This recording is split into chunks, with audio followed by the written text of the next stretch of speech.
السلام عليكم، اهلا الاخوات، معكم من قناه شيوات حنان. كي دايرين؟ لاباس عليكم؟ نتمنىكم ان شاء الله تكونوا كاملين بخير وعلى خير باحوال جيده وما نقصكم حتى خير يا ربي. وانتم كتضلوا على هذا الفيديو. اليوم ان شاء الله اقتراحي لكم هذا الكيك اللي كتجي رخاميه، كتجي مفششه مهويه، كتجي روعه روعه بمكونات جد بسيطه. كنتمنى هذا الفيديو ينال الاعجاب ديالكم. بالطبع الحال ما تبخلوش عليا بلي لايكات والتعليقات ديالكم المحفزه. وهنايا ان شاء الله غادي ندوز معكم المقادير وكيفيه التحضير. بسم الله على بركه الله. كنحتاج هنايا في المقادير 3 البيضات بدرجه الحراره المطبخ، ياغورت طبيعي، كاس من الزيت النباتيه، كاس من السكر، كاس ديال اللبن، 2 معالق كبار ديال النشا، 2 معالق كبار كولاكا المره نوعيه جيده، شويه د الملحه، 2 ساشيات فاني، 2 ساشيات خميره الكيماويه. هادو هما المقادير اللي غنحتاجو. غادي نمروا للطريقه. انا هنا خديت مولينكس او الخلاط الكهربائي، غادي نوضع فيه 3 البيضات بحراره المطبخ، كاس العنبه ديال السكر حبيبات او سكر سنيده، وكنضيف كاس العنبه ديال زيت نباتيه. انا هنايا عبرت الكيسان بالكاس العنبه. كنضيف كاس العنبه ديال اللبن،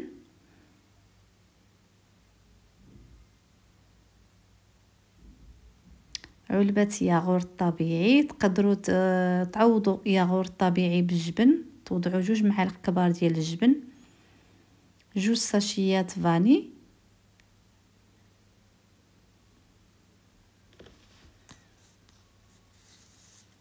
شويه د الملحه لتصحيح الذوق. صافي هنايا غادي نخلط هاد المقادير، غادي نخلطهم جيدا. من بعد ما خلطت الكل في الخلاط الكهربائي غادي نصب الخليط في واحد الاناء، وغادي نضيف ليه باقي المكونات. غادي نضيف الدقيق مغربل، ما غاديش نضيفه دفعه واحده، غادي نضيف شويه شويه. وكنضيف عليها 2 ساشيات خميره الكيماويه، 2 معالق كبار ديال النشا،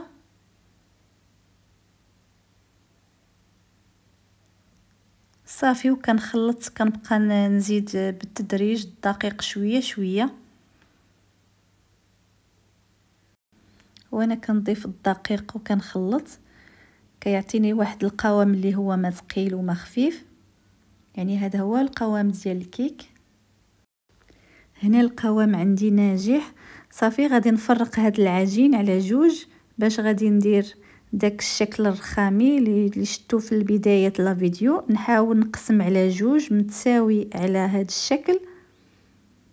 اللي وصلت حتى لهنا ما ينساش يخلي لي واحد اللايك، الله يسهل عليكم. وصافي هذا هو الجزء الاول. كنضيف ليه 2 معالق كبار ديال الكولاكا المره، وشويه د الحليب فيه نسكافيه او كولاكا باش يخفف معنا الخليط. ضروري الكاكاو ديالكم تغربلوه مزيان باش ما يديرش لكم شي تكتلات. صافي هذا هو القوام اللي خاصني نتحصل عليه. صافي الجزء الثاني راه خليته ابيض. هنايا انا المول ديالي دهنته بالزبده ورشيته بالدقيق. صافي كنبقى هنايا كنوزع على هذا الشكل العجين، مره الخليط ابيض ومره الخليط ديال الكولاكا.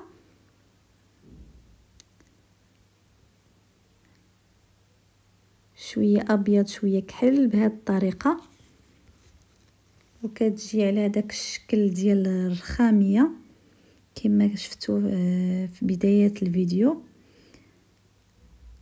انا كنبقى نوزع الخليط مره ابيض مره كحل، مره ابيض مره كحل، باش كتجي ديك الكيكه رخاميه. كما قلت لكم صدقوني هاد الكيك كيجي روعه، كتجي بنينه وكتجي هشيشه. واخا نبقى نشكر لكم في هذا الكيك، صدقوني حتى تجربوها عاد تعرفوا علاش كنهضر.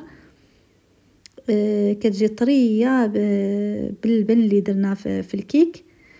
واخا تبقى معكم 3 ايام تبقى هشيشه في القوام ديالها، ما كتغيرش، ما كتقسح ما والو. صافي كنبقى مستمره البنات كما كتشوفوا بهذه الطريقه حتى كنسالي الكميه اللي عندي كامله. هنايا راني شعلت الفران على درجه الحراره 180 الفوق والتحت. هنايا كندخل الكيك ديالي للفران، كنوضعها في الراف الوسطاني وكنعطي ليها الخاطر كطيب على خاطرها حتى كتنتفخ معايا. درجه الحراره 180 من الفوق والتحت. صافي هنايا من بعد ما خدات الطياب الكافي ديالها وخرجتها من الفران. صافي هنايا من بعد ما خرجتها من الفران شوفوا كيف كتجي رائعه. صدقوني جربوها البنات وغادي تعجبكم بزاف وغادي توليو ديروها في العشيه. وهذا الكيك راه كيجي صراحه اكثر من رائع. انا درت فيه اضافه ديال اللبن كيخليها كتبقى في القوام ديالها، واخا كتعطل حتى ل3 ايام ما كتنشف ما والو، كتبقى في القوام ديالها كيف ما كتشوفوا وكتجي رخاميه وهشيشه. هنا راني كنقطع معكم الكيك وهو سخون.